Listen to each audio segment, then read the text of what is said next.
call this meeting of the Rocky Mount City Council to order. We normally start our meetings with prayer. At this time, I ask Councilmember Richard Joyner to lead us in prayer. If you're able, please stand.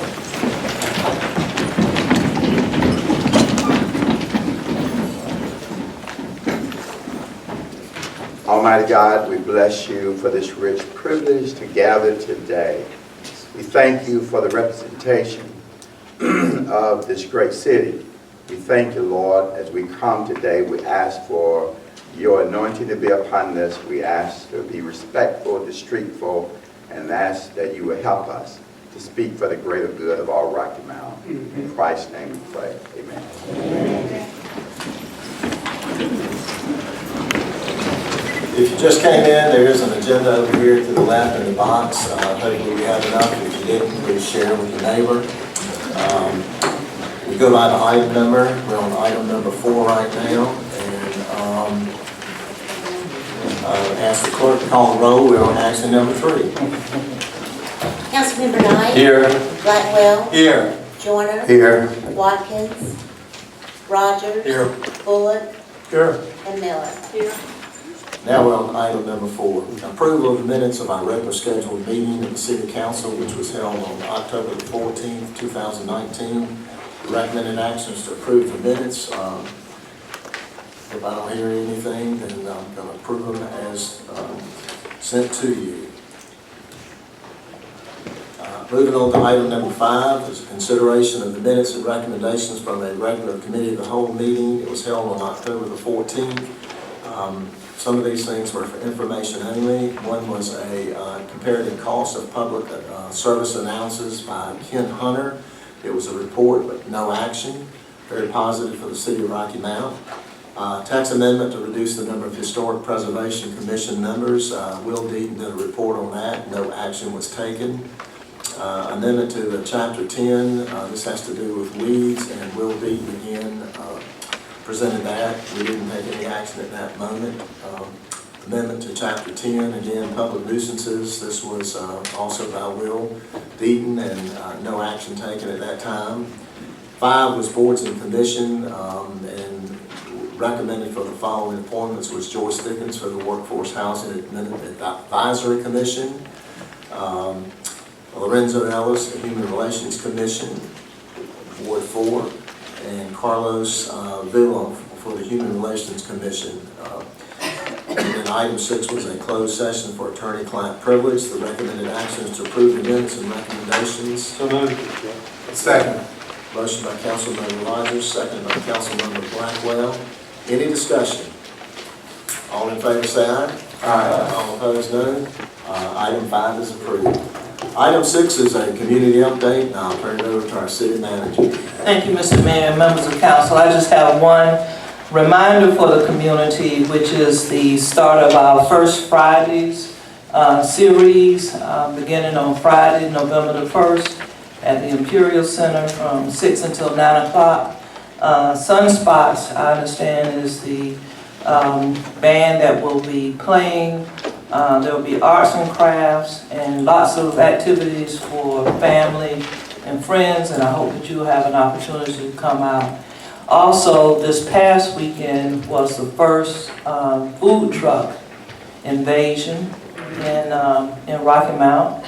Although I wasn't present, I heard that it was very well attended. People had a great time. When they said invasion, I almost thought about spaceships. But I understand there was a variety of foods and activities. The event center was open. More than 600 kids had an opportunity to go in there and enjoy the free activities that were planned for them. So lots of exciting things are happening still in the city. Thank you. Going to move on to item 7 now. This is a presentation and recognition. We had someone that recommended, and I certainly approved it. Was a recognition of Spake trophies. I'm going to ask Roscoe Spake to come up in a minute. He's been providing 37 years of continuous excellent service to the city of Rocky Mount, and we want to recognize him for that. So, Roscoe, I'm going to ask you to come up, let me present this for you, and recognize you for your years of service.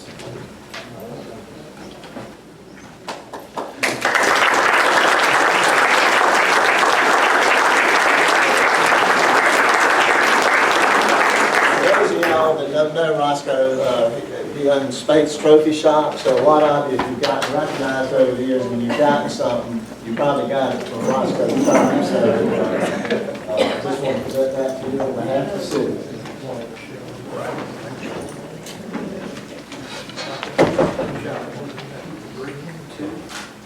One more. Through. Thank you.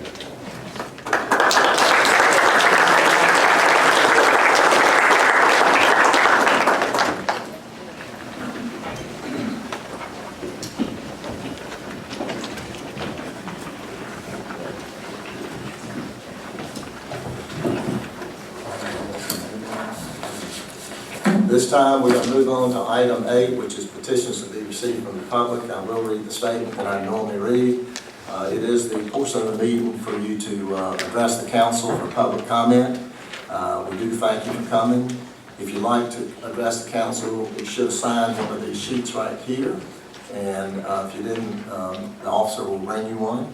Any comments should be directed to the council as a whole and not to any individual council members or city staff. It is your opportunity to raise a question or present a request to the council. In most cases, the council will not respond to public comments tonight, but may refer the matter to the city manager or staff. We ask you to come up to the podium, speak in a civil, non-argumentative, and respectful manner, and personal attacks which have the potential to disrupt the meeting are not tolerated. We will give you 33 minutes and give you a heads up at about 2.5 minutes. So.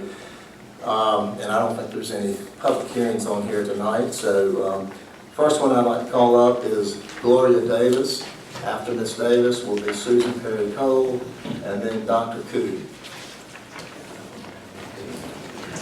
Greetings to the Rocky Mount City Council. We thank you all for doing such a great job.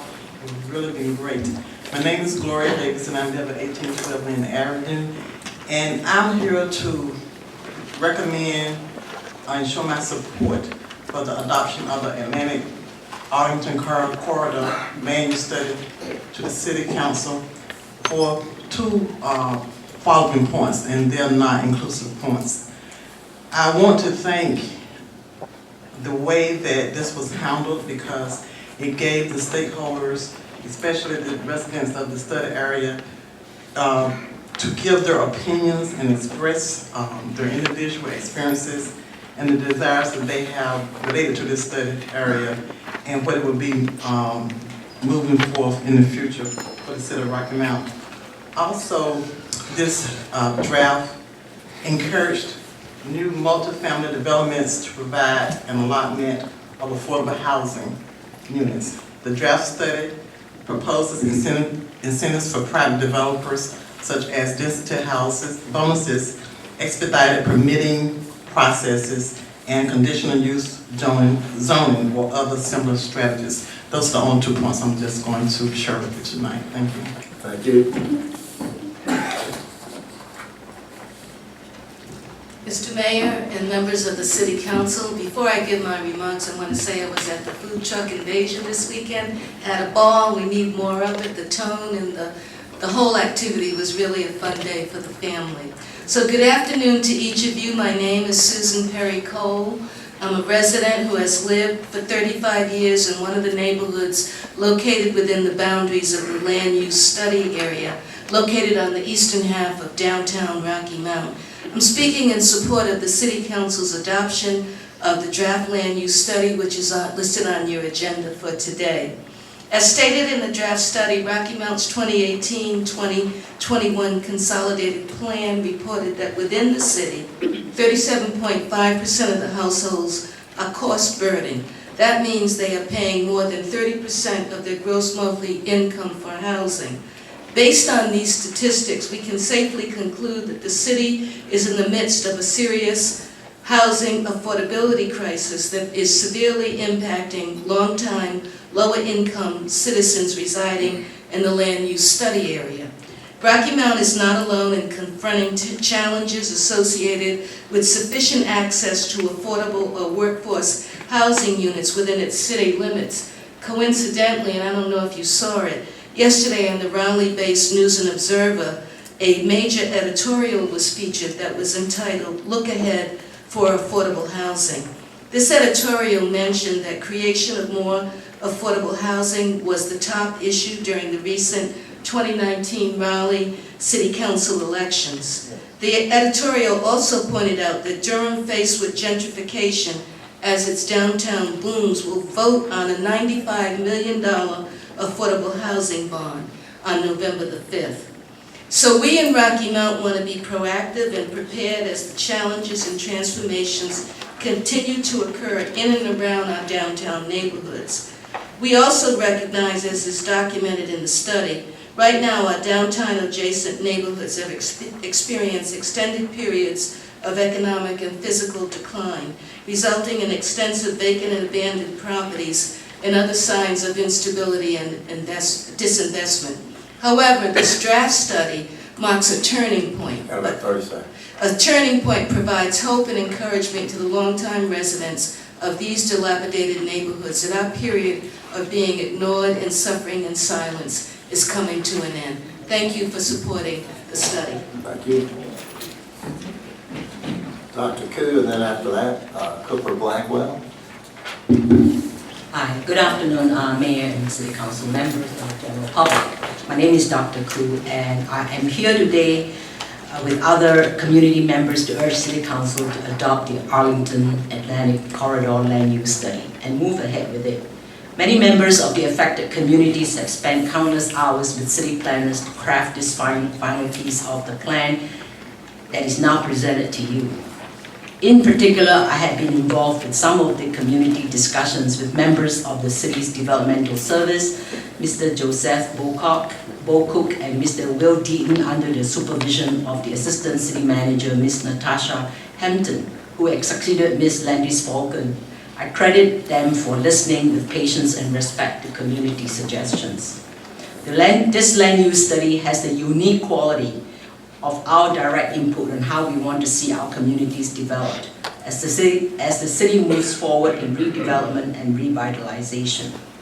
All the features that you see before you, including preservation of historic African American landmarks to recommendation of form-based structures, are the results of these many hours of deliberations. One sticking point, though, brought up countless times at candidates forums is the question of affordable housing and gentrification. It is very understandable that poor communities do not want to be ejected out of their homes, where many generations have resided. Concerns of the elderly who lived on fixed incomes and the disabled must also be taken into account. The proposed study has suggestions of mitigation of such effects. It includes multifamily developments to provide an allotment of affordable housing units, incentives for developers like density bonuses, expedited permitting processes, and conditional use zoning.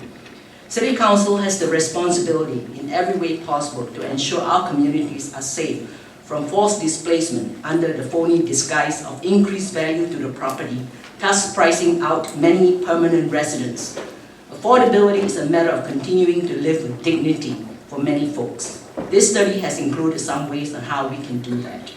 I also have a special concern on making sure that the new housing units that will be built on environmentally safe foundations, as Edgecombe site of Rocky Mount seem to have a disproportionately larger numbers of currently rated inactive brownfields. The study is a glimmer of light at the end of a long tunnel. We want you to give your blessings and proceed to act on it. Thank you. Thank you. Cooper Blackwell, then Matthew Haywood, then after that, Johnny Cunningham.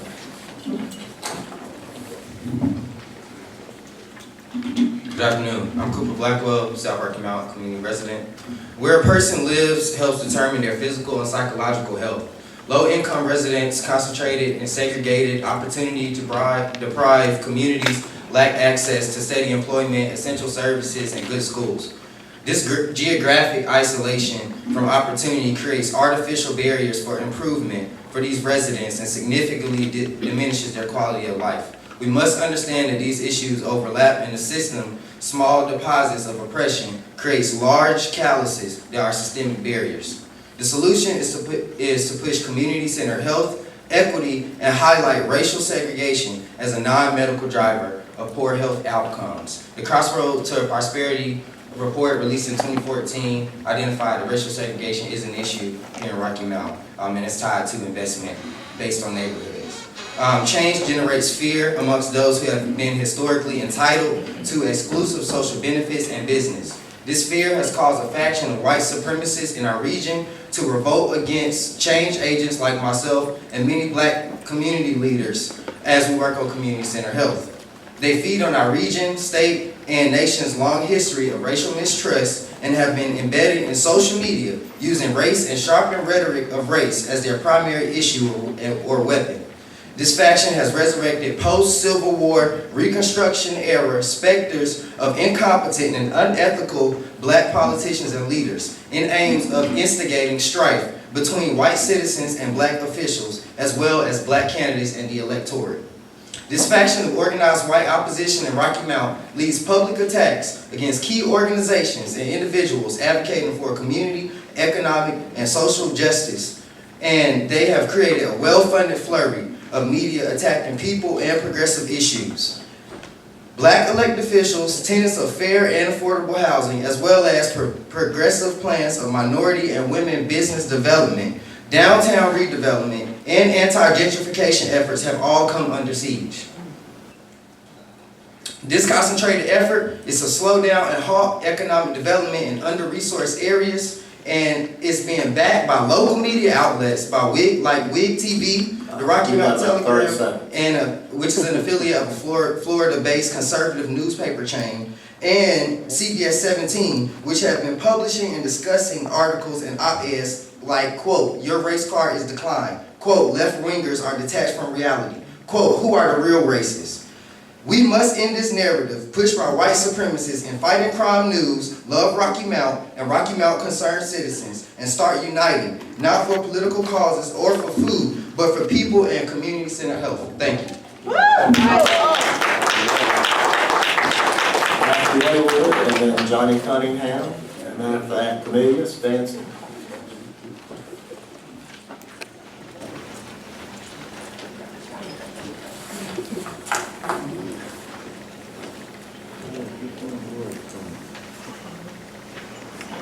I'd like to say good afternoon to our mayor, our council, and to each and every one here. My name is Matthew Haywood. I'm a 25-year veteran of Rocky Mount and the system of Rocky Mount. And my concern is, when I first moved to Rocky Mount, as I was coming into town, I saw this sign that said, "Welcome to Rocky Mount, city on the rise." I'm still waiting on that rise. But the problem with this rise is it can't be perpetuated until we make this a safe place in order to live. I don't fault the commissioners for nothing, because these guys have worked very hard in the time that I've known them.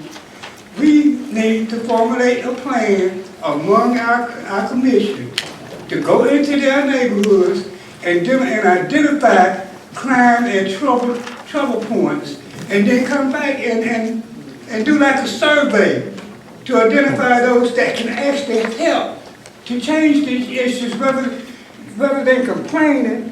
Get up and do something. We all have the right to vote. Take advantage of it. We all have right to be protected by our police department. Take advantage of it. But these people need cooperation. They cannot do it all on their own. Everybody can't be in the same place at the same time. But we can help each other. See, these people have families to go home to themselves. They have personal issues in their lives. Do something about your own personal issues. That's right. Speak out. You can't do nothing but mumble. Now, everybody's not articulate. Everybody don't know everything. We don't all have all the educational whereabouts about not just Rocky Mount, but the world period. But that you do know, be known to others. Amen. Though, you can't keep giving a man the fish so he'll eat one day. Give him a fishing pole and some string and teach him how to catch his own fish. And that's how we need to start addressing our city. Let's work together.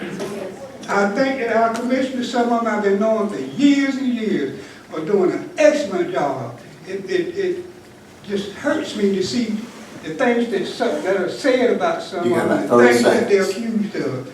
But this is who we have. Let's stand behind it. That's right. And let's protect our communities. Thank you very much. Johnny Cunningham and then Cornelius Dancy. Johnny Cunningham, 546 Maryland Street. It is with extreme pleasure and honor to stand here today. It's been a long, long journey. I've been on both sides. Done some things, seen some things, said some things. But today I stand here, the gap of unity. Right. A whole lot of you out here know me, and on that side. This is one thing that I admire and why I stand here today. Mr. Blackwell, Mr. Knight, Mr. Joyner, Mr. Dancy, and several others. 30 years, I stood before this council and echoed time and time again about black poverty, and you heard me. And I said some things, some very harsh things, in the depth of war, because that's what it was. There was a war brewing in our neighborhoods. But not one time did you gentlemen retaliate with negative name calling, backbiting, backstabbing, but you humbled yourselves. Yeah.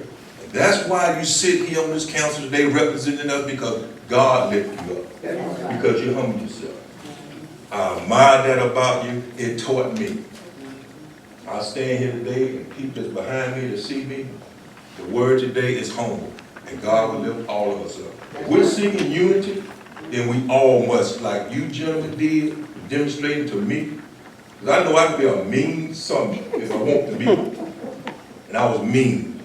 Said some very mean things. But unity begins with humbleness. I want to congratulate you. When I ride around there in Rocky Mountain, I say, you know what? It was all worth it.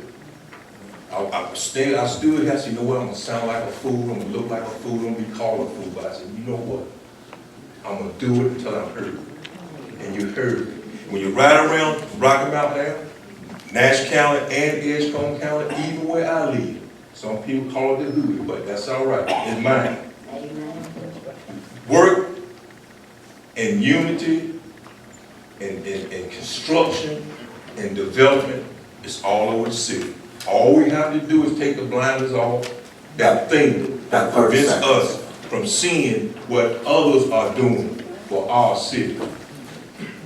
Thank you. Keep up the good work, and I support you 100%. Thank you. Good evening. My name is Carlos Nancy II. Everybody knows me. I'm in the paper all the time. I have worked in Rocky Mount for the past 33 years. In January will make 33 years. I have much family and friends here and enemies, so I support and represent everybody. Even if they don't like me, they still benefit from the good things, so it don't matter. I want to congratulate my friend, Mr. Roscoe Spate. I always purchase trophies from him for my church. I host the Men's Day, Charity Men's Day, and I pay for the trophies out of pocket. So and I also, just like I'm standing here today, video and out of pocket. So it's nothing for me to gain. I really stood because I subscribed to the Rocky Mount Telegram. And like tomorrow, if my daddy see me in the paper, he's gonna say, boy, won't you leave them folk alone? But I ain't bothering nobody. I'm representing folk, whether they like it or not. So I'm here, and I have been here, like I said, over 33 years. I have been advocating. Matter of fact, I was here before any of you was on the board. I remember when Mr. Blackwell was appointed to fill Mr. Donald Armstrong's seat. I've been here for years and was attending the Rocky Mountain Human Relations Commission, so I also want to appreciate getting the opportunity to serve on that for until I'm removed till we get a replacement. So I want to again thank you for that. But like I said, I hope tomorrow my dad will read about this in the newspaper where it won't be a negative. Because sometimes I don't even want to go home because where he don't live. But like I said, I subscribe to the newspaper, read online, and I send the paper to his house. So when they don't send it and he don't tell me about it, the other week when they was talking about me in the paper, he didn't get the paper. I said, oh Lord, I was scared he'd go to his house. I wasn't going to give it, but they didn't send it. But anyway, I just want to thank you all. Y'all keep up the good work and just hold your heads up high. And if you like me, constructive criticism make me do better. That's why where I am today. So I appreciate you all. Appreciate you, man. Thank you. Rose Hunter and then Natarlene Best. Rose. Is Rose Hunter here? Yeah, I'm here. Oh, okay.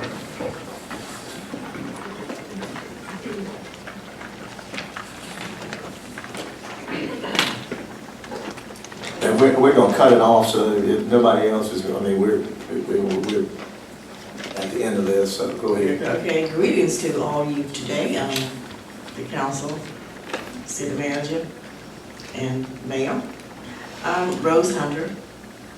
I live 1531 Springfield Road in Rocky Mount, and then sometimes on Atlantic Avenue, 605, 609, or 02 Elmore Avenue. First of all, I just want to say it's so good to hear the contrition today, because I'm not always here, but I do read about what's going on here at the council, and not to see so much animosity, because it just eats away the soul, and the energy level is absorbed with that kind of talk. So I also want to congratulate Mr. Spade. Mr. Spade, I know, you somebody will be down in a few minutes.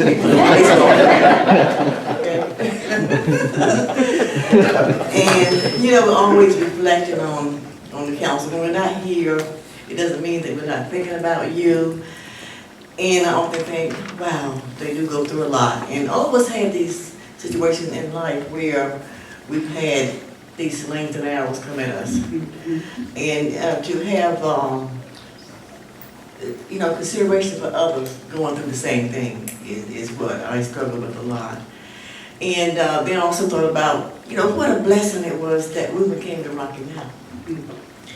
Just think where we would be without him and all that he's done, you know, for our city and for OIC, and Dr. Sullivan would be so proud about his, the thing that he birthed back in late 1950s, or early 60s, I can't remember, but I do remember Dr. Sullivan. But not to digress, but I do want to say that my experience is a little different. I'm talking about being proactive. I'm working as if you've already passed this land you've studied. You know, we've been working diligently for the last 4 or 5 years in anticipation this would come to Rocky Mount sooner or later.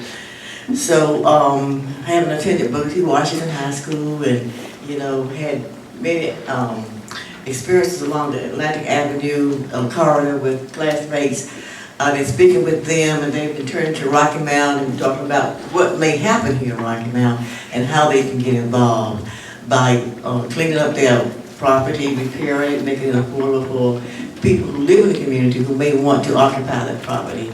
And we want it to look good along the corridor. You got about 30 seconds. All right. So, so right now, as I've said, that we're working on both properties along the corridor, and I want to thank the city for all of your help. Joseph O. Cook in particular. We're working with Senator Dan Davis's office now, putting the property on the national list of historic places, the Atlantic Avenue, Buckland home. Thank you. Thank you. Natarlene Best and then Elaine Williams and then the last two.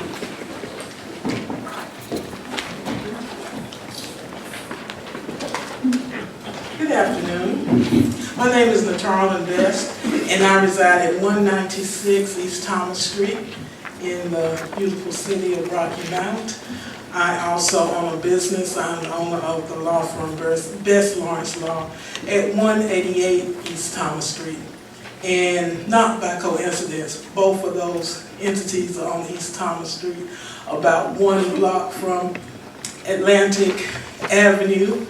And I rise very proud of the Redevelopment Commission and in support of the Arlington Atlantic study. I rise in commemoration of those who have gone on before us. A black developer by the name of Franklin Davis, who designed many of the homes in that community, and I.D. Hargett, a Presbyterian minister who was principal of the Logan School, which is also in that community. And many other houses and historic properties that we would like for all of our children of all races, creeds, and colors to be able to know about the rich history of that community, once known as the neighborhood in Arlington and Logan Place. And this is a very positive step in the study that has been done and the painstaking efforts of the city as well as community residents who are interested in continuing to make this truly a city on the rise. Thank you. Thank you. Ms. Williams?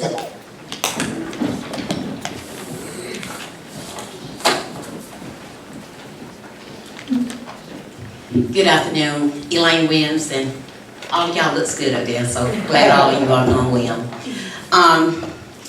I want to share something I heard on TV this morning. I ended up seeing Miss Jean Arm in the kitchen at Bible study today, and I shared with her that I listened to her this morning as she talked. She was on TV, and I wanted to share it with the community because she shared some stuff that was very positive. The airways was positive this morning, and I want to put that positive spirit out here. Some of the things she said was that the city of Rocky Mount is headed in the right direction. And she said, if you want your city to continue that way, vote for the person that is going to continue to carry it in the right direction. And I thought that was very empowering. The host this morning on that show was both positive this morning. The things that they shared was all positive. And it just dawned with me that I wish I could say something to her. And then I went to Bible study and there she was. So I had to give her a hug and say thank you for sharing that positive information. Because there are some ads out there that saying Rocky Mount is going in a different direction. And she said, no, it's not. It's going in the right direction. So I need you as citizens to vote for whoever is going to continue to carry it in the right direction. Thank y'all so much. Thank you. That's the end of our petitions to be received from the public. Number 8, we're going to move on to our agenda items now. The first is a consent agenda. This is a Schedule A and Schedule B of taxes. Consider it, and B is a consideration of adoption of our fiscal year 2019-20 budget ordinance amendment. It's appropriating grant funds from the Z. Smith Reynolds Foundation for the Black Light Project. Recommended action is to approve the consent agenda inclusive of the approval of the tax releases and option of ordinance. Second. Motion by Councilmember Knight, second by Councilmember Rogers. Any discussion? All in favor say aye. Aye. All opposed, no. Item 9 is approved. Item 10 is the consideration of our minutes and recommendations from our regular scheduled planning board meeting, which was held on October 15th, 2019. Overview of recommendations by the Director of Developmental Services or his designee. Is there anything that we need to go over, Joseph or anybody, in terms of these items? Will? No? Okay. One was to adopt and approve the Atlantic Arlington Corridor Land Use Study. 2 was to amend the Together to Morrow Tier 1 Smart Growth Comprehensive Plan to add the Atlantic Arlington Corridor Land Use Study as an appendix. And the recommended action is to 1, approve the receipt of minutes, 2, approve and adopt the land use study, and 3, amend the Together Tomorrow Tier 1 Smart Growth Comprehensive Plan. Second. Motion by Councilmember Blackwell, second by Councilmember Joyner. Any discussion? All in favor say aye. Aye. All opposed, no. Item 10 is approved. Item 11 is the notification of award of the 2019 Bulletproof Vest Grant. There was a local match for funding for 60 new bulletproof vests. The recommended action is to acknowledge and approve the acceptance of the grant, authorize the mayor and the city clerk to execute any required documentation, approve the local match, and 3, adopt the project ordinance. So moved. Was that Councilmember Miller and Councilmember Knight? Any discussion? All in favor say aye. Aye. All opposed, no. Item 11 is approved. Item 12 is a consideration of the following grant applications. A is a grant application to the Upper Coastal Plain Agency on Aging. This is for fiscal year 2019-20. It's for the Senior Center General Purpose Funding. There is a local match there, and it's towards the purchase of new equipment, fitness bikes, rowing machines.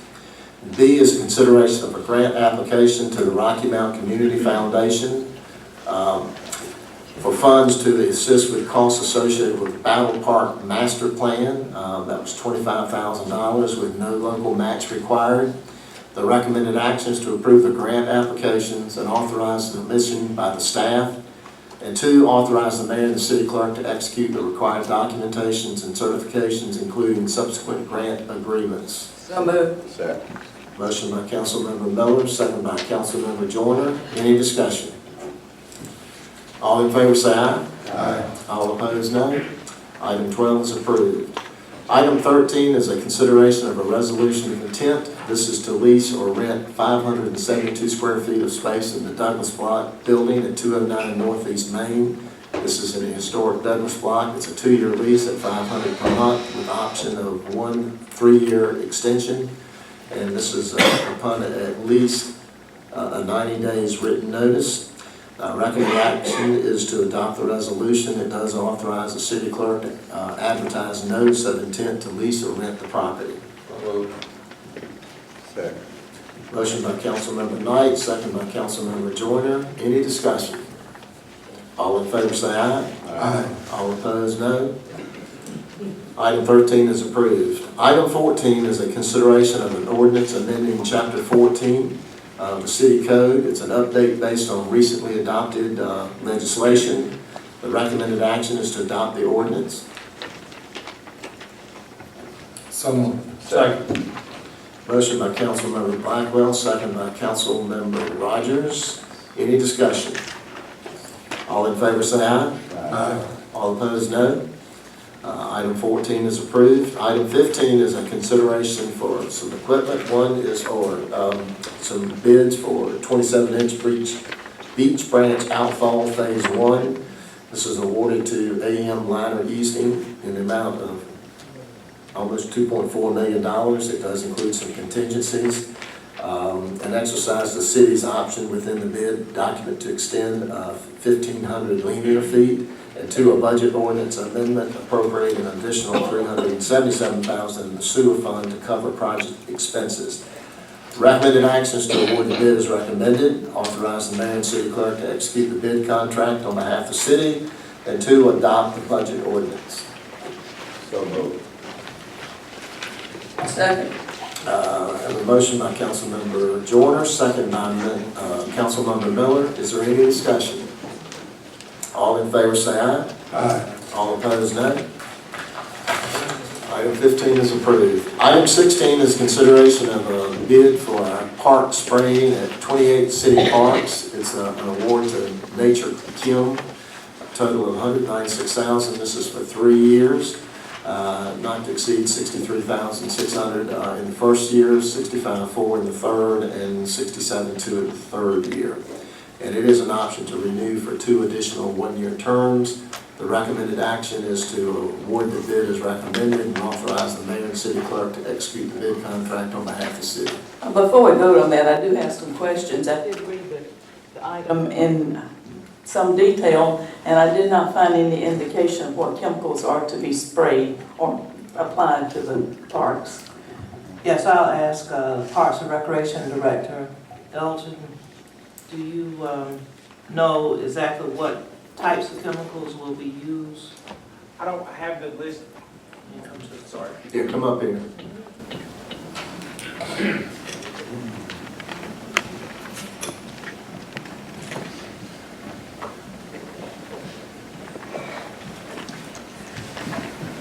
Good afternoon, everyone. Good afternoon, Mayor, City Manager, rest of the council. Excuse me, I don't have the list with me, but I can provide the list to you at a later date. We did review everything, and it's nothing that's going to be harmful to the nature, nothing going to be harmful to water. That was one of the specifications that we had in the initial application. I guess this would continue the kinds of spraying that's been done in our parks in recent years. Absolutely. Which includes the application of Roundup. Yes. Well, I don't know about Roundup. This is just for the baseball fields and the other, the fields that were notated in the application, but I don't think that Roundup would actually be used. Well, I believe that was used in Battle Park. That's somewhat causes my concern that we would not continue that. Yes, this was not the same type of stuff that would be going in Battle Park. This is just for the baseball fields, not athletic fields.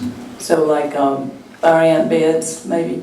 Yes, anything that's going to prevent weeds. When the stuff that we use at Battle Park is approved by Diener, and that's because it's near water. The other parks are just around our athletic fields, so it's a different type of chemical. Okay, I think the weeds and the ant control would be two different items, but I get your point. Yeah, Thank but you. the list, the actual chemicals that we will use, I can't provide them to all council members. Thank you. Yep. Any other questions? I do have a question. I remember that subject coming up about certain chemicals that were sprayed in Battle Park. I think that was in partnership with Capital Broadcasting, was that correct? I think our Parks and Recreation did it because some citizens were inquiring about it at the time. I think it was, I forgot her name, that used to live, I forgot her name, that used to live at the mill, but she had some complaint about some chemicals that was recommended or being, somehow it was Capital Broadcasting that was providing or knew about it, I'm not sure. So I just wanted to make sure that we are clear about what we're doing and what we're spraying. Okay, so we will certainly provide a report on that and give more specific information about the spraying, when it occurs, and what we're using. I think several council members got letters that were sent to, well, if y'all remember that. But all these are approved by Diener. Yes, anytime we spray, especially in the nature parks, like Battle Park, for example, I don't know what occurred prior to me getting here, but since I've been here, we've actually had state reps approve what we used prior to us spraying. Okay. I don't think I have a motion on this yet. Do I hear a motion? So moved. All right, was that Councilmember Blackwell and second by Councilmember Knight? Any other discussion?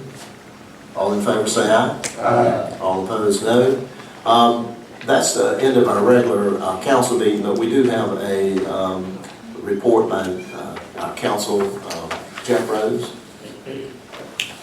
Thank you, Mr. Mayor. Reporting on a claim that has been concluded. This is a Tar River transit claim. Comes out of an accident in February of this year. The driver ran into a light pole and did quite a bit of damage in the shopping center, the Roses Shopping Center. It used to be Roses, I think it's Edgecombe Shopping Center now, located on Fairview Road. Said he was blinded by the sun, which is possible that time of year in February. It was early in the morning. He was also known to have been eating a biscuit, so could have been distracted. But anyway, the council previously approved that, and we're announcing the conclusion of the claim. Thank you. Any questions for the council? Any other business to come before the council? All right. If not, then we adjourn. Thank you for being here.